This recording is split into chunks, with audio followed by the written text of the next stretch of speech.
Este 1 de julio tenemos elecciones en la Ciudad de México. ¿Sabes cómo te vas a enterar de los resultados? Mira, primero te explico.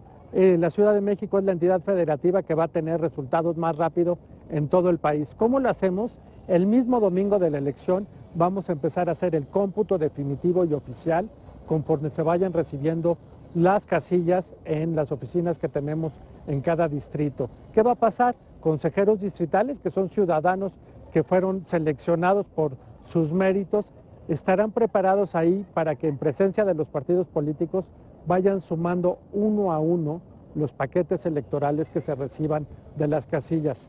Si se cumplen con los supuestos que dice la ley para que se vuelvan a contar los votos de alguna de las casillas, lo harán seguramente para mayor transparencia de esta elección.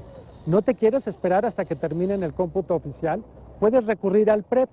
Cada casilla que vayamos recibiendo en los distritos, vamos a subir a nuestro sitio de internet las actas para que la gente pueda ir viendo el acta de la casilla, pero sobre todo para que puedan ir haciendo las principales tendencias de la elección que les interese.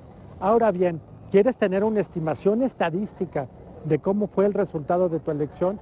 Fíjate que en la Ciudad de México vamos a tener un conteo rápido para la elección de cada una de las alcaldías. Estamos estrenando alcaldías y la mejor manera de estrenarlas es con una estimación estadística precisa que nos permita saber con relativa precisión quién ganó en cada una de las demarcaciones territoriales de esta Ciudad de México. Como ves, tenemos métodos estadísticos, tenemos un sistema electrónico para dar a conocer la información y tenemos un sistema de cómputo muy ágil para que tú tengas toda la información sobre los resultados de la Ciudad de México tan pronto como los necesites. Muchas gracias.